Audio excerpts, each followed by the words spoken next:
Hello, I'm Dr. Sally Ann Zoll, Chief Executive Officer of United Through Reading, and I'm so pleased to welcome you to the second webinar in the Reading and Resiliency series. As those of you who joined us last month heard, this webinar series highlights how resiliency through reading is attainable, accessible, and adaptable for every child in our very diverse military community. Last month, we addressed advancing literacy skills in military children, and I was joined by Dr. Leanne Savio-Beers. She's the president of the American Academy of Pediatrics, and Barbara Thompson, the former director of the Office of Military Family Readiness Policy at the Department of Defense. And if you didn't watch it then, you can watch it now. Catch it on our website at utr.org/webinars. For those of you who are new to United Through Reading, we keep military families together no matter the distance between them. For 32 years, we have helped families stay connected through video recorded story time to help ease that stress of separation, to maintain a positive emotional connection, and to cultivate a love of reading and early childhood literacy. Service members can read, record, and send a story and a book to their families at more than 200 locations around the world, as well as on their mobile devices using our free and secure reading app. And since 1989, more than 2.5 military members and their families have benefited from United Through Reading. Focusing on literacy, establishing routines, and prioritizing adult read-alouds with children mitigates the risk for below average literacy rates for military kiddos, and it improves educational outcomes and a sense of resiliency through routine. So fostering an early love of reading and building that resiliency helps protect the children of those who protect our nation. United Through Reading families reported 100% improved family and service member morale during their separations by using United Through Reading. But United Through Reading wouldn't be free and accessible for all of our families without the support of our corporate and nonprofit partners. Together, we work to support our military families so that when our military families are ready for whatever military life throws at them, the service member is able to focus on the mission. Today, 3 of our partners will participate in a discussion about building community through military family literacy. And to facilitate the conversation, I'm going to turn it over to a member of the United Through Reading Board of Trustees, Cynthia Curiel. Cynthia is the Sector Vice President of Communications at Northrop Grumman Aeronautics Systems. She's a passionate advocate for the benefits of reading to improve educational outcomes, and her work to encourage corporate support for military families is an example for all to follow. So thank you all for joining us today. And now over to Cynthia to lead us through the discussion. Thank you, Sally. So early reading is a strong predictor of success, and especially in math, enhancing STEM skills, which I'm very passionate about. Students not reading proficiently by 3rd grade are 4 times more likely to drop out of high school. I'd like to introduce each of our panelists and give them a chance to make a brief opening remark. Dr. Patrick Bingham has been an educator for more than 28 years and served in the Army. He currently serves as a member of the Board of Directors of the Military Child Education Coalition and is the spouse of retired Army Lieutenant General Gwen Bingham. Dr. Bingham, would you like to make an opening statement? Thank you so much. When you say 28 years, it feels like it was just yesterday when I started doing that. But first of all, I want to thank Sally and the team at United Through Reading for inviting me to participate. And yes, I am a former military person. I was a military brat growing up, was in the military myself, served during Desert Storm. I've been married to, I guess, the best thing in my life, my wife, for 37 plus years now. And it seems like yesterday for that as well. We look at each other and still think, wow, where'd all the years go? But for me, it's just one of the best things I ever did was go in education and just see just how important it is, as you talked about students falling behind if they weren't able to read by that 3rd grade. Well, there's this thing, because I taught 2nd grade for a while, and I'll go in that a little later, but just from the standpoint of children basically learning to read by the time the 3rd grade, and after that becomes reading to learn, because it opens up all those doors for students. So for me, it's just important that the connection, that groups such as United Through Reading, Military Child Education Coalition, Blue Stars Family, the collaboration that we get from our corporate donors such as USAA and others that basically help so much Northrop Grumman. And so for me, it's just a pleasure to be here. Look forward to the questions that will come forward and basically listening to others. But thank you so much for having me here. Thank you, Dr. Bingham, and thank you for your service, both in the military and as an educator.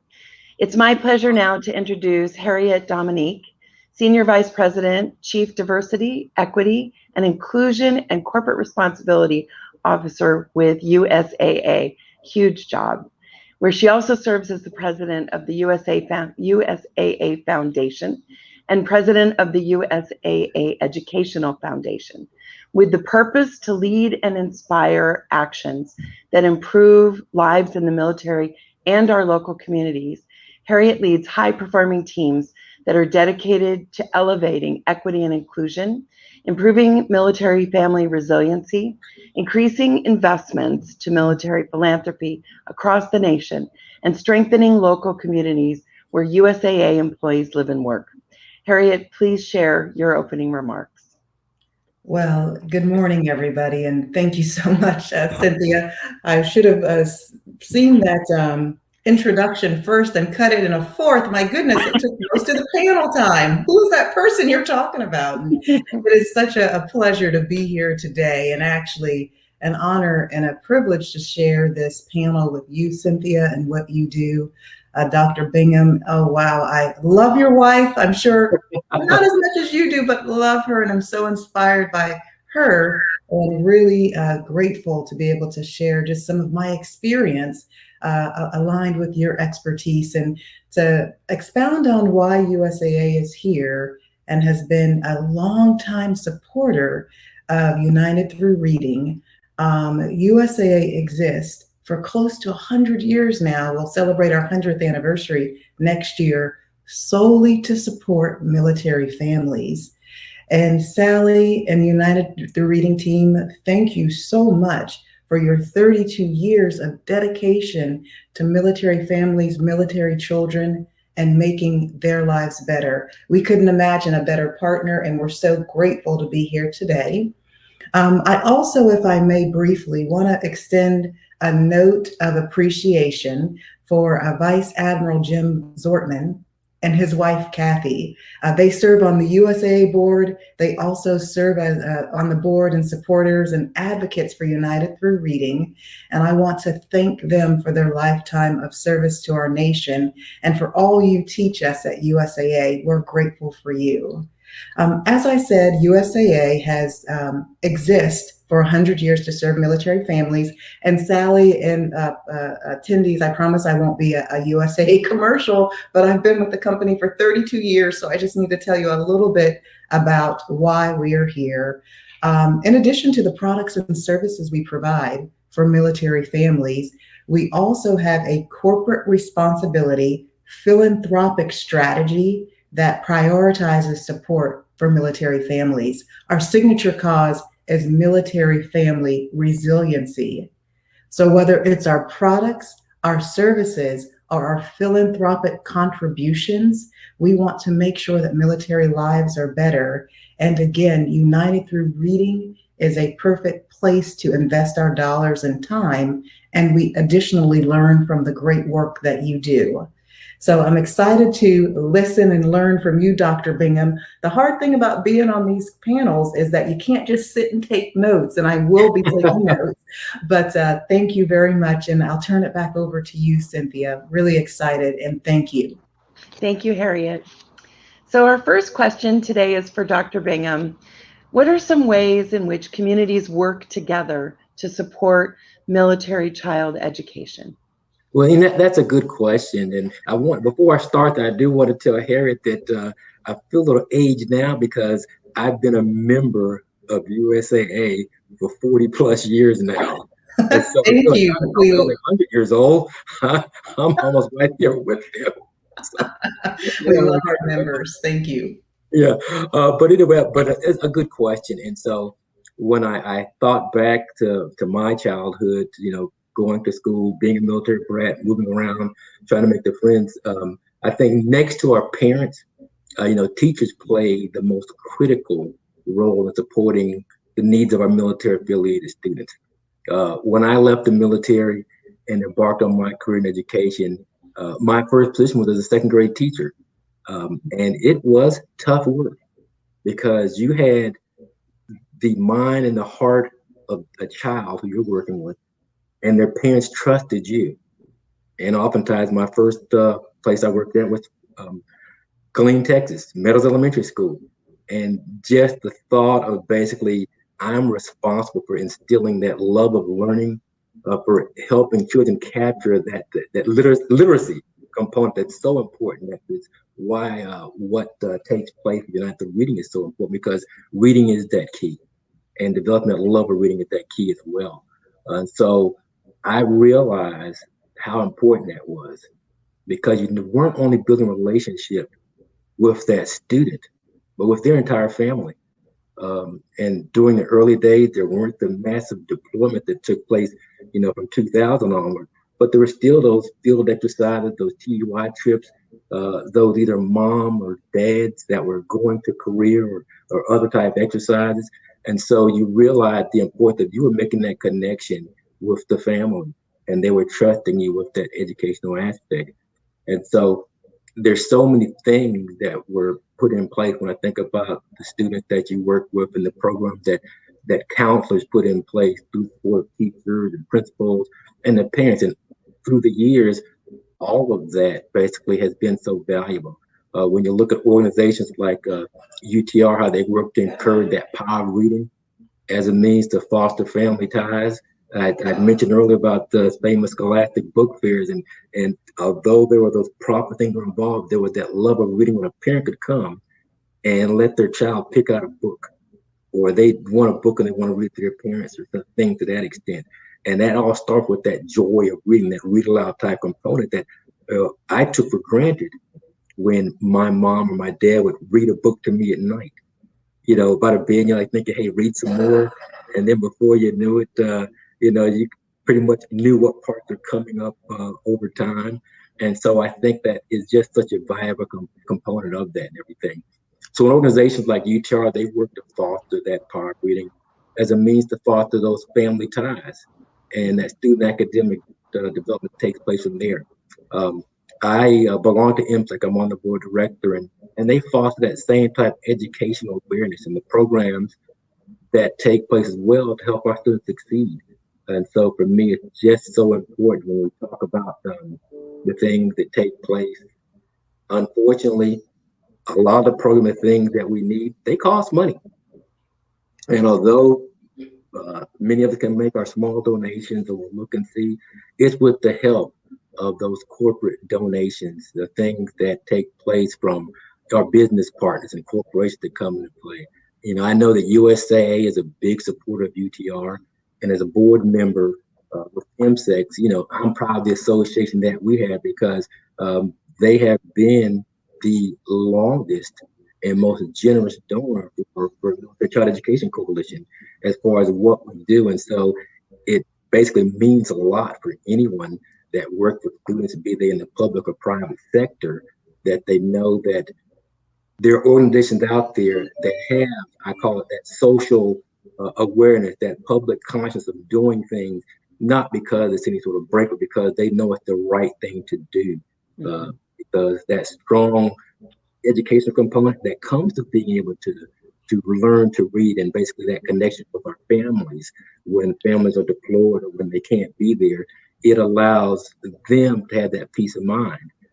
I'll never forget when I became a building principal, and parents would be deploying, and their big concern was how their child was doing education-wise. What could they do? And so the things that take place through United Reading, where they can connect through that read aloud type program, makes them feel one step closer to home. And I go back when my wife when she deployed to Korea, went to Korea. And I know when I listened to the last webinar last month, it brought a chuckle to me, because I wish I had known about the program, because at the time when she left, she was sort of out of the picture. And so you had our middle school age daughter who was kind of quick to fill the void of, I'm working as the mom now, and I'm helping my brother with his things.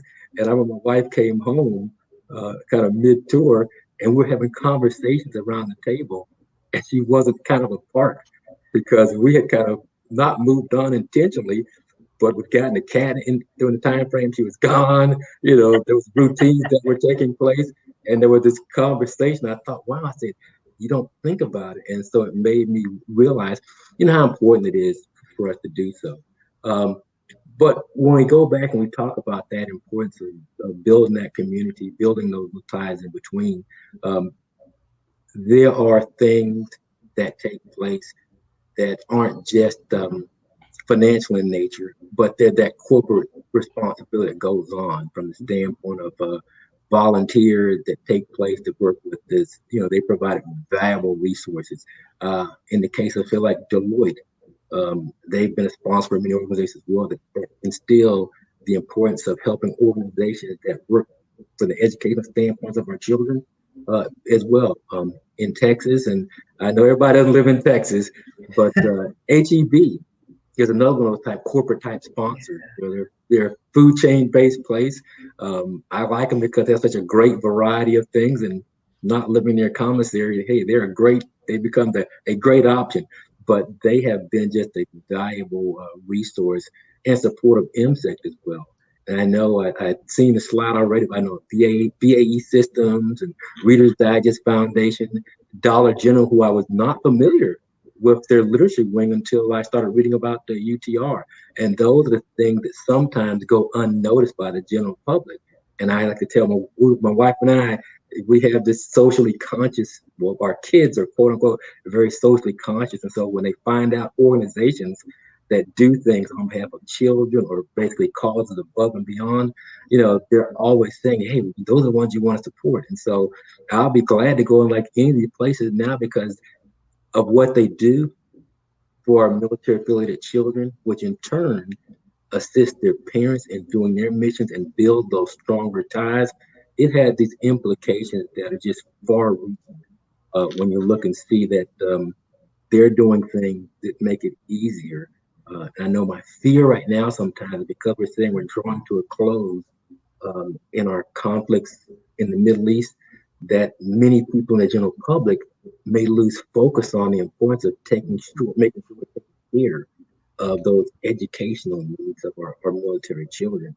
While there's lots of other corporations and foundations that contribute to UTR and to MSEC, I could probably run down a list and run out of time doing so.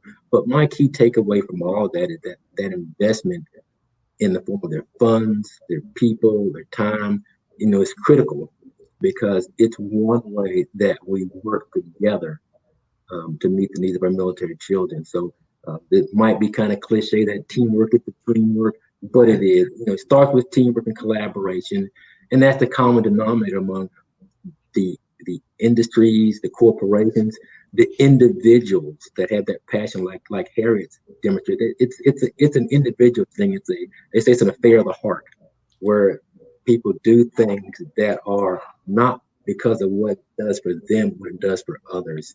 And so I just really like the opportunity to sit on the panel and kind of share that thought. Thank you very much, Dr. Bingham. We appreciate that. And I'm looking forward to hearing now from Harriet about specifically why USAA thinks it's important to support military families through the foundation, as well as grants and donations to nonprofits like United Through Reading. Yeah, and thank you very much, Cynthia. And Dr. Bingham, thank you very much for that answer on the myriad of reasons the collaboration is so crucial so that we all wrap around and provide that support for military families that make so much sacrifice for our nation and so that we all have better lives. But specifically, Cynthia, to answer your question, USAA, again, was formed close to 100 years ago. And we were formed by 25 military officers who couldn't get automobile insurance because their chosen profession was deemed to be too high risk. They were serving our nation. They were too high risk. They couldn't get automobile insurance. So they decided to pool their resources to take care of each other and each other's families. So USAA was formed by the military for the military community. And close to 100 years later, that mission and focus on military families remains our North Star. So that truly is the reason why we support military families, because it's the bedrock of the reason USAA was formed. And everybody does know, I believe, that our products and services are geared to and catered to military families. Our corporate philanthropy now is the same way. And the thing that I get to hear, and Dr. Bingham, you might hear this as well, Cynthia, you as well, so many times when I talk to corporate peers that don't fully understand the military lifestyle, they, number one, believe that military is fully taken care of by either the DoD or the VA. And yes, both of those entities take great care of military families. But with the additional needs and stressors that come about through the deployments, as you mentioned, Dr. Bingham, and then the things that take place in our nation naturally that impacts families, military or non-military, those stressors are exacerbated because of the deployments and the separation and the isolation that military spouses, military service members, and military children face. So with that being our guide, we know that our philanthropy, coupled with all of those other corporations you mentioned, really can make a difference in military lives. And 60% of our annual contributions, and we donate on average about $45 million annually, goes directly to military families. So whether that is military caregivers who are caring for their ill, injured, or wounded service member, or whether that's organizations like you mentioned, Dr. Bingham, like MSEC and UTR, that are dedicated to taking to the care of military children who are sometimes unseen, and they don't understand, or we don't understand, the psychological, emotional impacts to their education, leaving friends, not having their parent here with them. All of that takes a toll. And we recognize that with the multiple deployments, the separations, and I know that I'm being redundant, but all of that aligned to our mission, aligned to how we are formed, is the reason that USAA does what they do. Now, if I may, and I love the stories that you're sharing about yourself, Dr. Bingham, and know that this is not meant to be about me, but I'll reinforce this. I've been with USAA for 32 years. Can you believe it? I feel like, wow, 32 years. And I couldn't imagine being with any other corporation. And I started with USAA on the phones, entry level in our call center. And I did that for 7 years.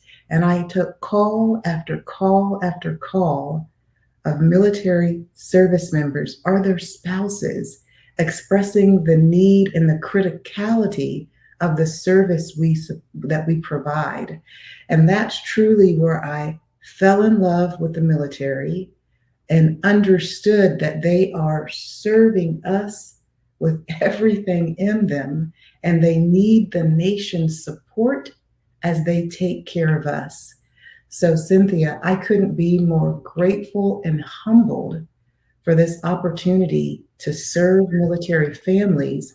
And what USAA wants to do is inspire other corporations to join alongside us, because I love your saying, Dr. Bingham, teamwork makes the dream work. My saying is #stronger together. And I know that supporting United Through Reading and Sally's great work and the rest of these nonprofits dedicated to military families makes the military family stronger and makes our nation stronger.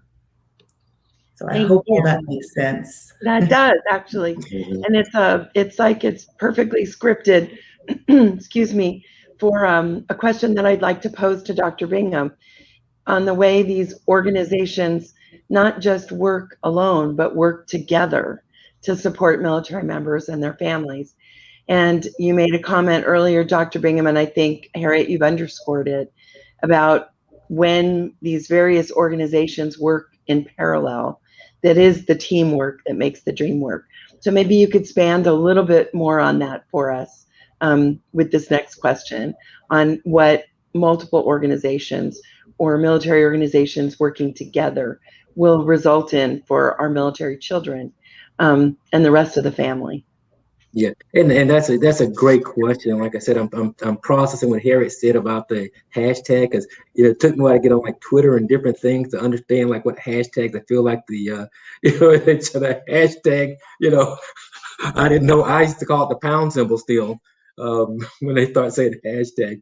But anyway, that's another great question, and I know that uh, the president CEO of MSEC has had, we've done collaborative things with UTR, United Through Reading, and so MSEC and UTR, we're able to partner together with what's called our parent-to-parent classes with MSEC. And what parent-to-parent is, these are basically where we work with our parents, because one thing that all of us pretty much know from just the upbringing, the different things we've seen, is that the strongest advocates for children should be their parents. And so when I was a building principal, for instance, I used to talk to my parents and folks, we need you to be our advocates for education and not our adversaries. We're all in this together. And I think that's true of what takes place. We have a lot of different organizations out there.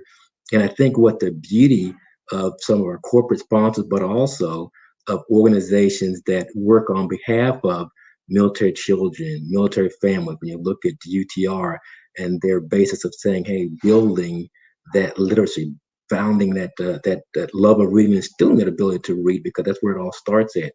When you look at like Blue Star Families and MSEC and the thing that they do, all of them are basically inextricably linked together because of the common mission. And it's probably not something, not as familiar with the outside world, probably not something that I would probably think is as common as far as that ability, because it's that one team type concept. And so when I look back and I talk to Becky and to talk to our MSEC folks, I didn't realize just what a valuable component that UTR was when they were able to work with our parent-to-parent staff members, because we had kind of a thing called Tell Me a Story, where they basically would weave things in.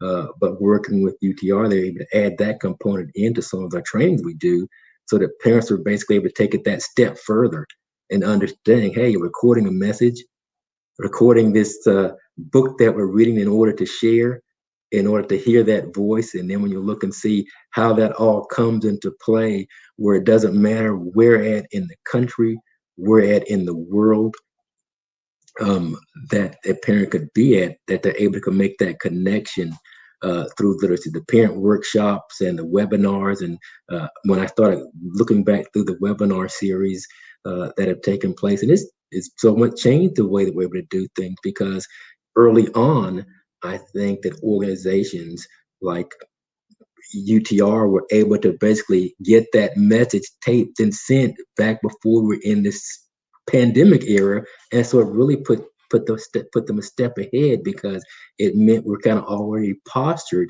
to kind of go forward and do so. And so I look back at that connection through literacy and that emphasis, through parent to parent, through UTR, as far as that underlying thing was the importance of how do we help our military family, because as Harriet had alluded to earlier, by building basically those strong families, which is the core of what MSEC and what UTR, particularly what we do, at building that core family, and it's rooted in literacy. It seems very simple to people, but they say learning how to read, and it's just fascinating when you talked about the spouse who was basically learning to read and learning the language, and how that's such a powerful tool. The famous thing that they say, some of those parables, you teach a man to the fish, basically, you feed them for life. And the same thing with reading, because once you open that back up, open up that reading is something that you can share. You don't have to be there, but a parent can share with their child. And so I think it's that collaboration between your different organizations. When I say not just the military affiliated organizations, but when you look and see so many of the corporations, they basically, they just can't do enough sometimes, it seems. They're just constantly finding ways to try to assist from that standpoint with their resources, with their technology bases, with their staff. And it becomes it becomes almost like their mission as well. It goes beyond anything else as far as the things they do. And so for a person that would turn on TV and they'd see the USA commercials doing the Super Bowl, the family things, they'd have no idea of everything else that's involved, looking, and they would get confused and think they're just another insurance company out there that's putting things, looking for money, looking for people to get there. But it's all about that connection. And that's what you see taking place with organizations. They say, like I said, with the partnership of UTR and with MSEC. And we know that those things will continue to take place because, we live in a world of basically increasing needs and constantly shrinking resources. And so I think sometimes through pooling those talent pools together, and we know there's extremely talented individuals in all of our organizations, and all of them have that same heart for our children. And that's, I think, what makes it different, what makes it so easy. I know when I would talk to my wife sometimes about things, it was just that desire to basically go out and do things that were going to make that difference.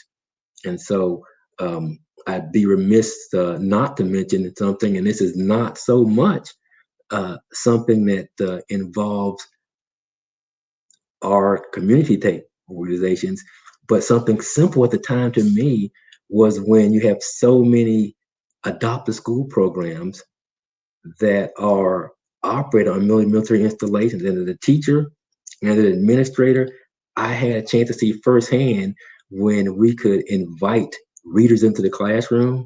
And it was amazing, be it from that youngest soldier to that more senior service member, of watching them read and watching just that light that was basically a connection between that adult and the student that might not know each other, but because they're coming in, it was like, this is this celebrity person, there's this big person coming in, they're going to read to us or share those experiences. And those are the type collaborative type things that you get through community, through organizations. And so I thought about it, I said, gosh, I remember they come, and I used to love having them come because, one, they were a great resource of bodies of coming in and really wanting to be there, and us wanting to be there. It showed that commitment between, the military community or those that serve even outside, along with those military-based organizations, your MSECs, your UTRs, your Blue Star families. They're willing to contribute. And that's, they say, those resources that may take time, may cost time, but it's like time that you can't put a value on. And so to me, it was always fun to see that collaboration when it takes place, and to know just how valuable it is. People take it for granted just how valuable that is. Thank you, Dr. Bingham. When you were telling that story about it, I could visualize the faces of those kids, and that made me smile thinking about it, because I do believe, reading is foundational to everything. And once you know how to read, that can't ever be taken away, right? It's something that you always have. So thank you for sharing that. Harriet, I have a question for you, and it has to do with, we were reminded at the beginning of our webinar when Dr. Bingham was talking about when his wife was deployed, and, not moving ahead without her, but, and not everybody gets a cat when their family member is deployed. I could just imagine my husband's face if he came home and there was a cat. I don't know how that would go. But in any case, when we think about families reuniting as military members return home from deployment, what work do we still need to do to support our military communities?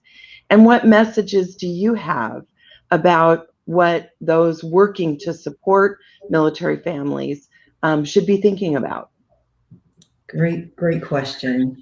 And Dr. Bingham, I could listen to you for hours. So I feel so happy that I'm on this panel with you. There's so many golden nuggets of wisdom that you're sharing. And so there's so many reasons that I feel grateful and privileged to serve in this role that I do for USAA. And one of the many reasons is that I have learned so much about the intricate complexities, couldn't say intricacies, now I just said it, complexities of serving and joys of serving military families. And when we talk about returning from deployment, there are so many facets of support that we can and should provide. And when I think about responding to this, Cynthia, I know that you and your organization provide deep support for military families, but there are so many examples of corporations that do the same. But there's a report that's done annually by an organization called Chief Executives for Corporate Purpose, CECP. And this report that they do surveys top corporations across the nation. And one of the surveys includes a question about prioritization for military and veteran support. And what this report lets us know is that only 8%, single digits, 8% of corporations surveyed make military families a top commitment for their charitable and philanthropic contributions. Forgive me, I'm getting tongue-tied. I might be starstruck being on stage with Dr. Bingham. Maybe that's it. But forgive me for being tongue-tied. But that 8% lets us know that there's much more education that can be done around returning from deployment while in active duty service, and as a veteran, how we can support military families. And I want to first think about how we continue to support military children, the North Star for UTR.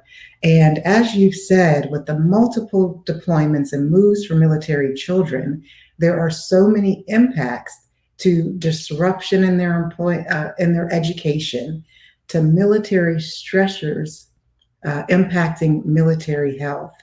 And there are nonprofits that are dedicated to supporting mental health for adults, for children.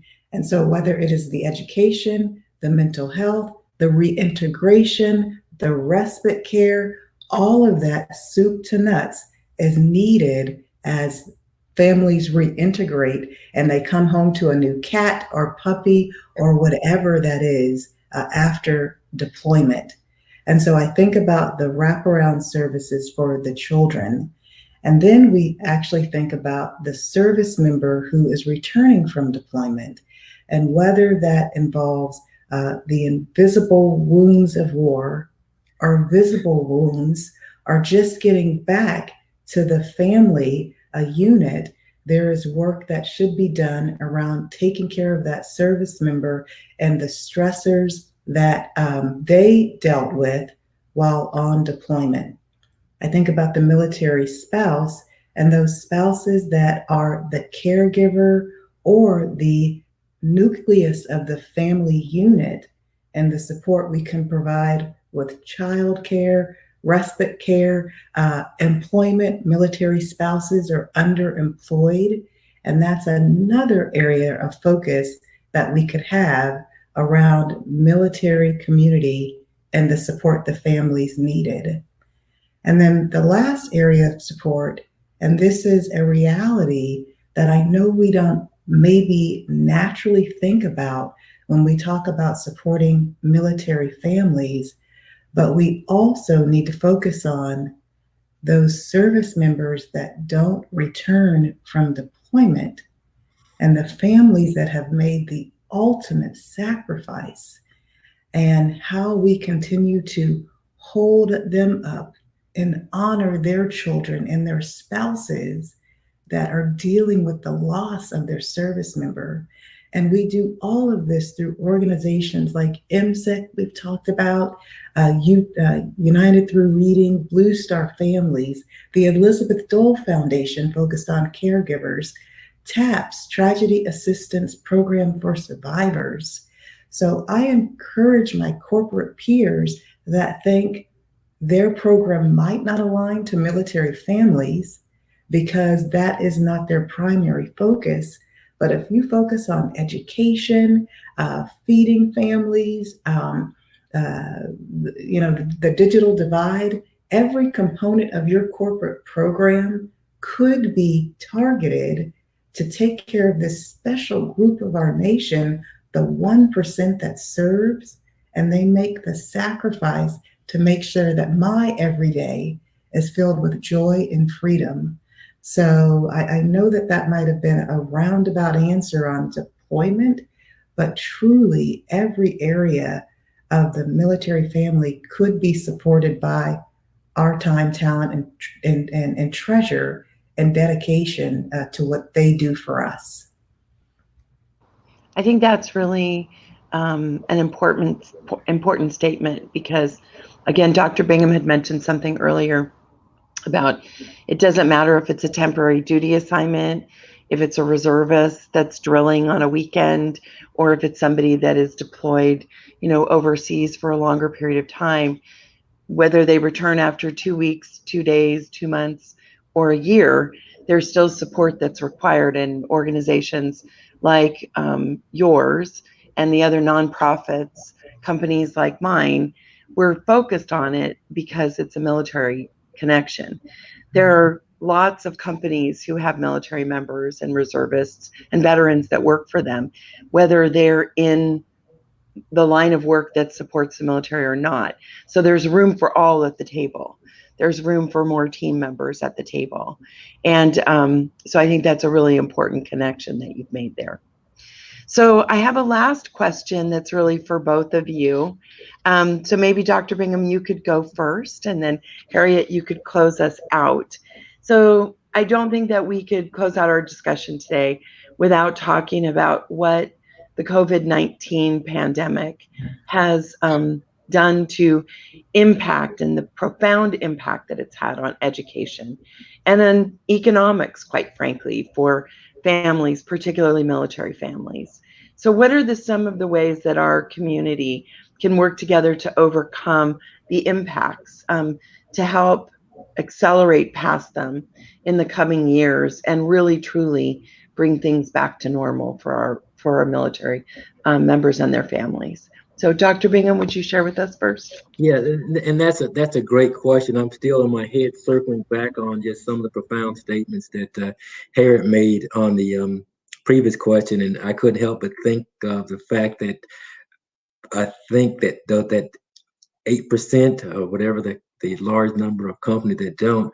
I think the last time I kind of looked at that, military families had the same buying patterns of cars and clothes and shoes and things as anybody else out there. But I guess because there's that 1% of people that are actually giving that sacrifice and serving, that does get forgotten about. And so I really do once again want to applaud those companies that have stepped up and hope that maybe there's someone listening in who might have some tie to some of the other corporations out there, those Fortune 500s that basically have us as consumers could do so.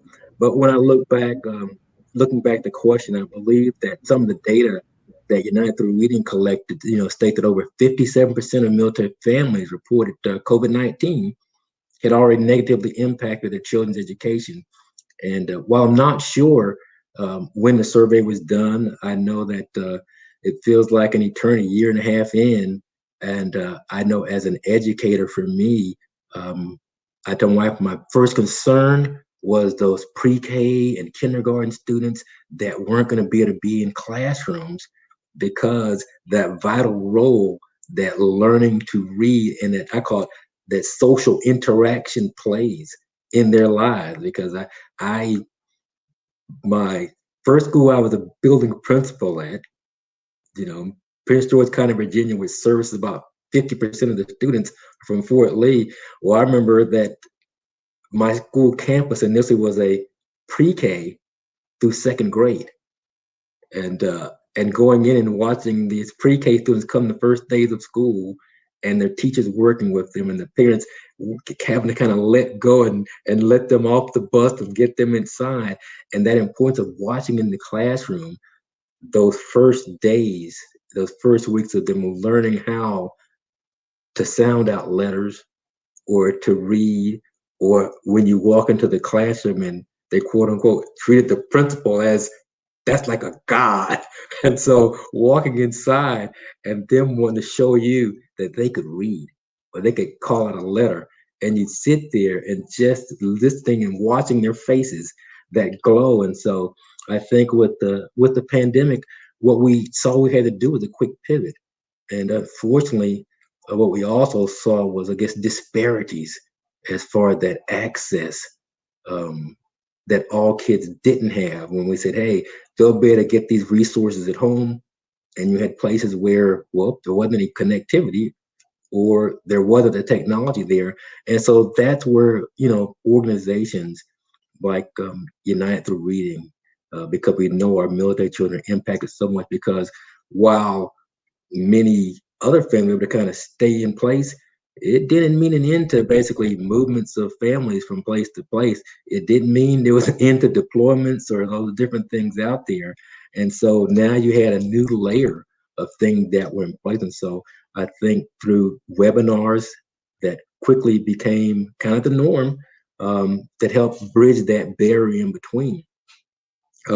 It's just been instrumental. I know for when you look and see the series of things that UTR has done, that the MSEC's done, where they've gone and said, hey, we need to figure out how we can get the information to our students.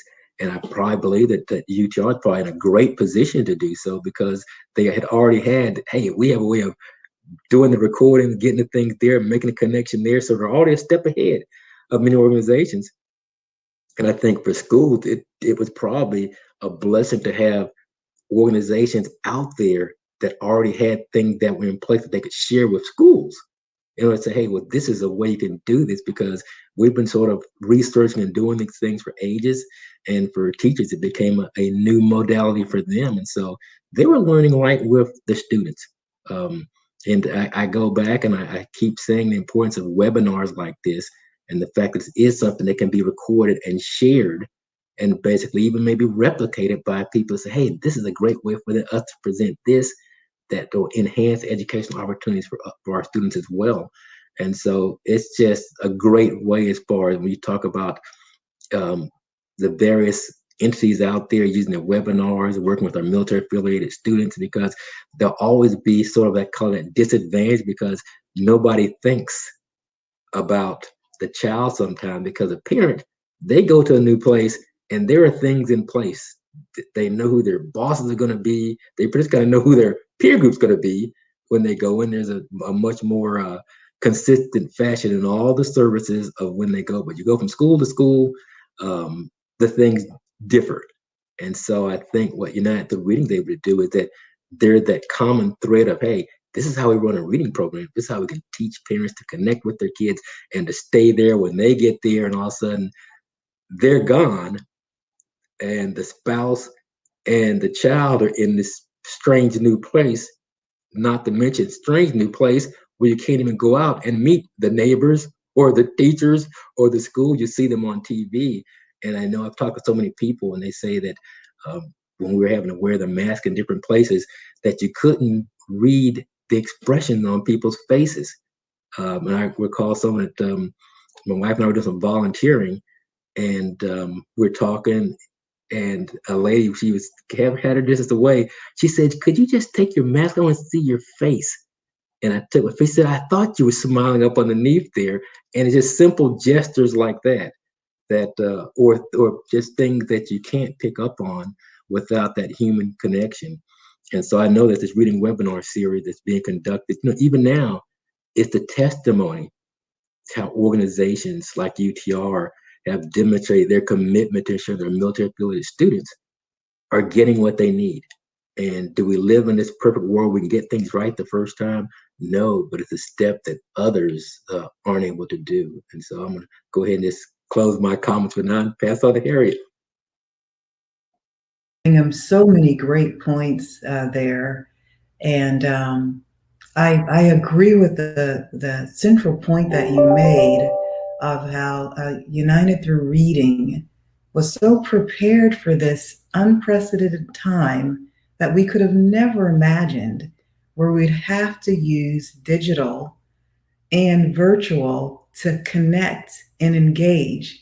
And really, Sally, just thank you again and again for the impacts that your example and your leadership and your model is making for others, and reinforcing that though it's not traditional and we're having to take our mask down to see that, there still is a beautiful connection that can be made through those recorded books, the storytelling, and the alternative way to connecting. So that's so powerful, and thank you for reinforcing that. And then Cynthia, I know Dr. Bingham did a beautiful job explaining education.